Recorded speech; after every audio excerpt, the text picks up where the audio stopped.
If we don't have free speech, then we just don't have a free country. It's as simple as that. If this most fundamental right is allowed to perish, then the rest of our rights and liberties will topple, just like dominoes, one by one. They'll go down. That's why today I'm announcing my plan to shatter the left-wing censorship regime and to reclaim the right to free speech for all Americans. And reclaim is a very important word in this case because they've taken it away. In recent weeks, bombshell reports have confirmed that a sinister group of deep state bureaucrats, Silicon Valley tyrants, left-wing activists, and depraved corporate news media have been conspiring to manipulate and silence the American people. They have collaborated to suppress vital information on everything from elections to public health. The censorship cartel must be dismantled and destroyed, and it must happen immediately. And here's my plan. First, within hours of my inauguration, I will sign an executive order banning any federal department or agency from colluding with any organization, business, or person to censor, limit, categorize, or impede the lawful speech of American citizens.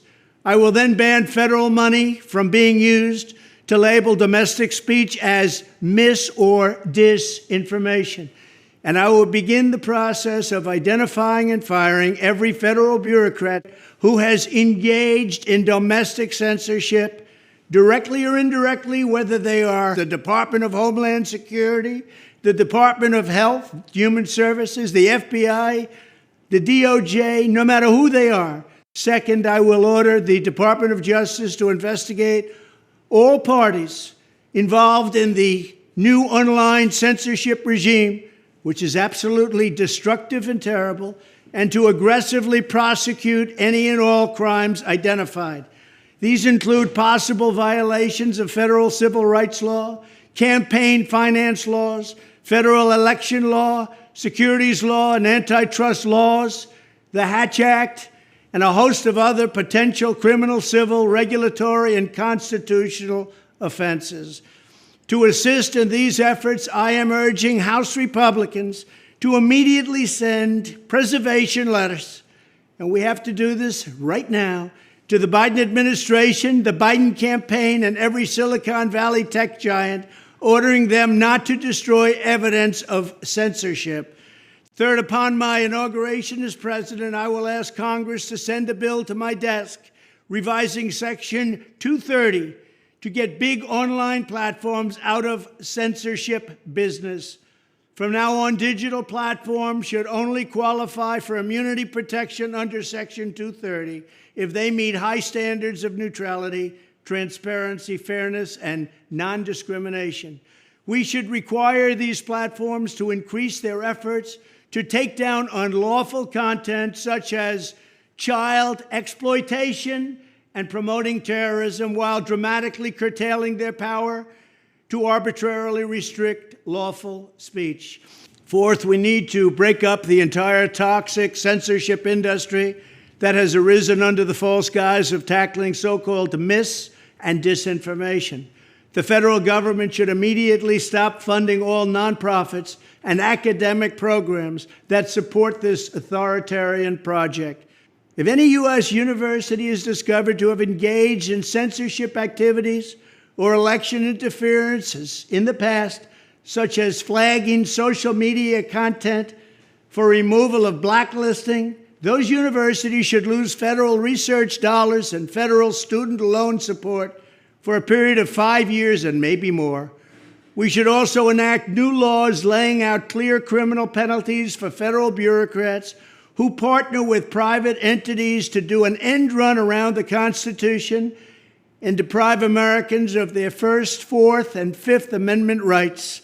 In other words, deprive them of their vote. And once you lose those elections, and once you lose your borders like we have, you no longer have a country. Furthermore, to confront the problems of major platforms being infiltrated by legions of former deep staters and intelligence officials, there should be a 7-year cooling-off period before any employee of the FBI, CIA, NSA, DNI, DHS, or DOD is allowed to take a job at a company possessing vast quantities of U.S. user data. Fifth, the time has finally come for Congress to pass a digital Bill of Rights. This should include a right to digital due process. In other words, government officials should need a court order to take down online content, not send information requests such as the FBI was sending to Twitter. Furthermore, when users of big online platforms have their content or accounts removed, throttled, shadow banned, or otherwise restricted, no matter what name they use, they should have the right to be informed that it's happening, the right to a specific explanation of the reason why, and the right to a timely appeal. In addition, all users over the age of 18 should have the right to opt out of content moderation and curation entirely and receive an unmanipulated stream of information if they so choose. The fight for free speech is a matter of victory or death for America and for the survival of Western civilization itself. When I am president, this whole rotten system of censorship and information control will be ripped out of the system at large. There won't be anything left. By restoring free speech, we'll begin to reclaim our democracy and save our nation. Thank you, and God bless America.